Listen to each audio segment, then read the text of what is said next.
റോട്ടിലൂടെ പോകുമ്പോൾ നോക്കാറുണ്ട്, പിള്ളേർ പോകുമ്പോൾ ഒരു കൊച്ചു പോലും മൊബൈൽ ഉപയോഗിക്കാതെ പോകുന്നത് കണ്ടിട്ടില്ല. നിങ്ങൾ കണ്ടിട്ടുണ്ടോ? ആരെങ്കിലും ഉണ്ടോ? പഴയ കാലത്ത് നമ്മുടെ കാരണവന്മാർ പോകുമ്പോൾ കയ്യിലെന്തായിരിക്കുന്നത്? ഞാൻ മൊബൈലല്ലായിരുന്നു, എന്താണ്, ജപമാലയായിരുന്നു.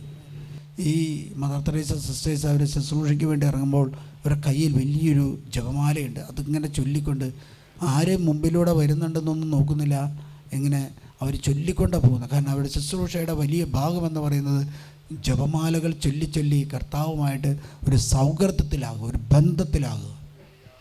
കഴിഞ്ഞ കാലങ്ങളിൽ നമ്മുടെ കാർന്നോമാർ ജപമാല ചൊല്ലി പ്രാർത്ഥിച്ചതുകൊണ്ട് വലിയൊരു വിശ്വാസ സമൂഹം ഇന്ന് വളർന്നു വരാനായിട്ട് ഇടവന്നു.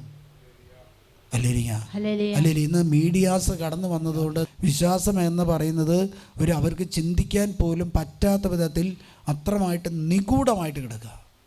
കാറൽ അക്വിറ്റാസിനെ പോലെ വല്ലവരിക്കും വിശുദ്ധരായ കുട്ടികൾ ജനിച്ചാൽ അതിന് ഏറ്റവും വലിയ ഇതെന്താണ്? കാരണവന്മാർ കുട്ടികൾക്ക് വേണ്ടി പ്രാർത്ഥിക്കണം. അല്ലെങ്കിൽ നമ്മൾ ചില കുട്ടികൾ മൊബൈൽ പിടിച്ചുകൊണ്ട് പോകുമ്പോൾ വണ്ടി മാറ്റിക്കൊണ്ടോ. കാരണം എന്താ? ഈ കാലഘട്ടം എന്ന് പറയുന്നത് വിശ്വാസത്തിൻ്റെ ഒരു കാലഘട്ടമല്ല. ഈ കാലഘട്ടം എന്ന് പറയുന്നത് ഒരു സോഷ്യൽ മീഡിയയുടെ ഒരു കാലഘട്ടമാണ്.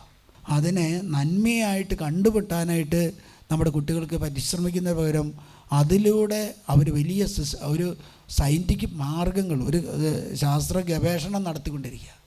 അല്ലിരിക്കാം. അപകടങ്ങൾ ഒളിഞ്ഞിരിക്കുന്ന ഒരു മേഖലയാണ് ഈ സോഷ്യൽ മീഡിയ.